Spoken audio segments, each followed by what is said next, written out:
Assalamualaikum warahmatullahi wabarakatuh. Jangan lupa membaca doa naik kendaraan.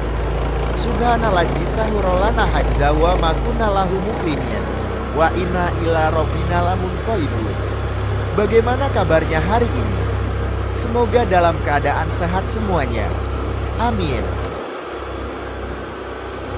Saya mendapatkan informasi ada kabar duka datang dari salah satu pendakwah Indonesia, yaitu Ustadz Yazid bin Abdul Qadir Jawas meninggal pada hari Kamis 11 Juli tahun 2024.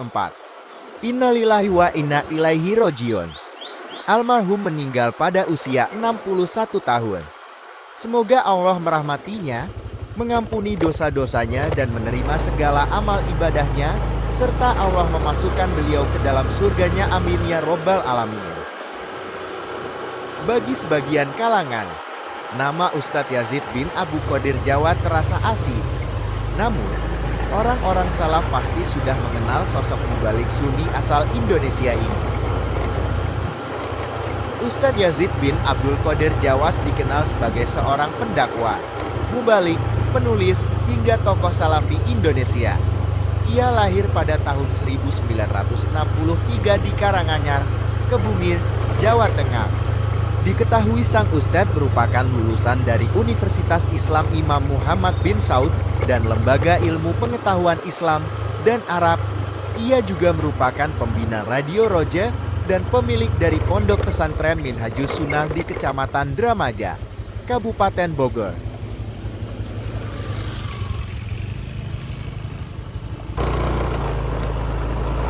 Sosoknya tidak hanya dikenal sebagai seorang penceramah, tetapi juga sebagai penulis.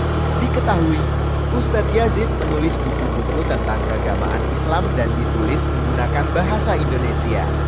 Ia juga aktif mengisi kegiatan kajian hingga tabligh akbar di berbagai kota di Indonesia. Namun, tidak sedikit ceramahnya kerap memicu kritikan dari berbagai kalangan, terutama yang tidak sepaham dengannya.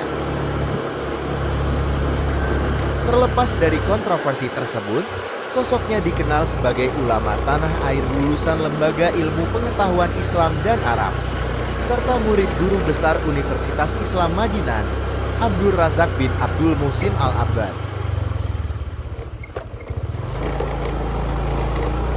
Ustadz Yazid dikenal sebagai pendakwah yang sangat perhatian dalam menebarkan sunnah.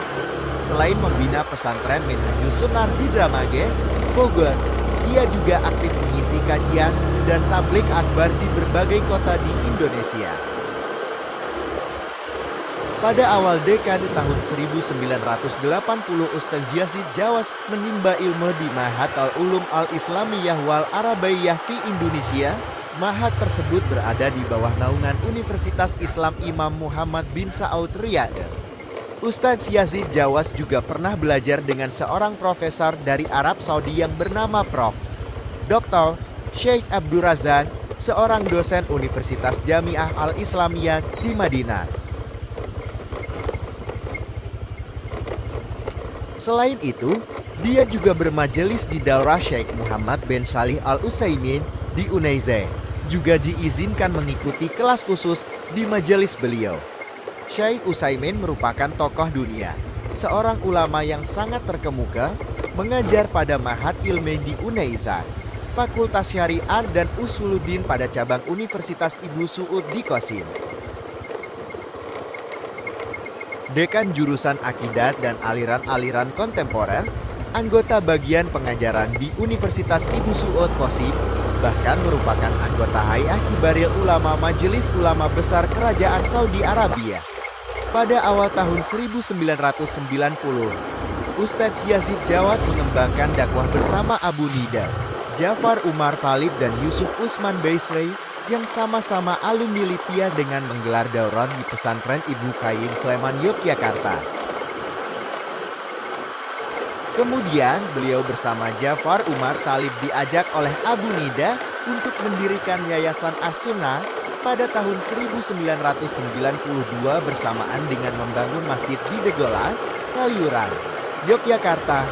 Beliau bersama Ja'far juga menjalankan Pondok Pesantren Al-Irsyad, Tengara, Salatiga, Jawa Tengah atas dasar tugas dakwah dari Lipia. Kegigihannya dalam menyebarkan ajaran Salafi membuat pesantren tersebut menjadi salah satu mata rantai terpenting dalam jaringan penyebaran gerakan Salafi di Indonesia. Kemudian pada tahun 1994 beliau juga menjabat sebagai direktur pertama majalah Asuna. Pada awalnya orang-orang yang pernah belajar di Saudi Arabia seperti Ustaz Yazid bin Abdul Qadir Jawas, Abdul Hakim, dan Ustadz Badrussalam. Mereka merupakan asatidz kelompok Salafi. Pasca selesainya menimba ilmu di Saudi Arabia dengan Prof. Dr. Sheikh Abdul Razak dosen Universitas Jamiah Al-Islamiyah Madinah, kemudian kembali ke kampung halamannya, lalu mengembangkan dakwah Salafi dengan mengadakan pengajian di masjid-masjid yang berbasis Muhammadiyah yang ada di sekitarnya.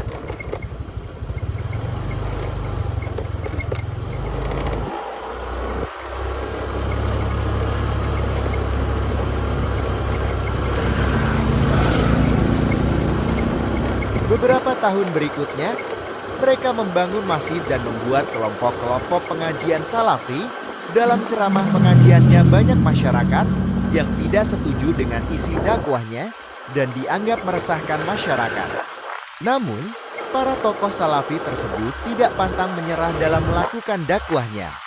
Para tokoh Salafi, selain melakukan dakwahnya melalui jalur pendidikan, juga melalui media berupa radio dan majalah. Bersama dengan Ustadz Abu Yahya Badrussalam, ia mendirikan Radio Roja pada tahun 2004 dengan niat dan semangat agar jangkauan dakwah Salafi tidak hanya diperuntukkan bagi masyarakat di Bogor saja, tetapi di seluruh Indonesia.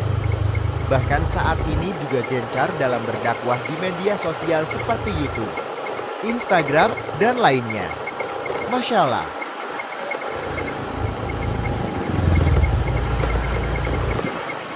Itulah profil singkat Ustadz Yazid bin Abdul Qadir Jawas yang bisa saya sampaikan. Sungguh saya sangat kehilangan sosok ulama sunnah seperti beliau yang sangat teguh dalam menyampaikan ilmu agama, walaupun banyak yang menentangnya. Sekali lagi saya turut berduka cita atas meninggalnya guru besar Indonesia, Ustadz Yazid bin Abdul Qadir Jawas. Semoga Allah merahmatinya, mengampuni dosa-dosanya dan menerima segala amal ibadahnya, serta Allah memasukkan beliau ke dalam surganya, amin ya robbal alamin. Wassalamualaikum warahmatullahi wabarakatuh.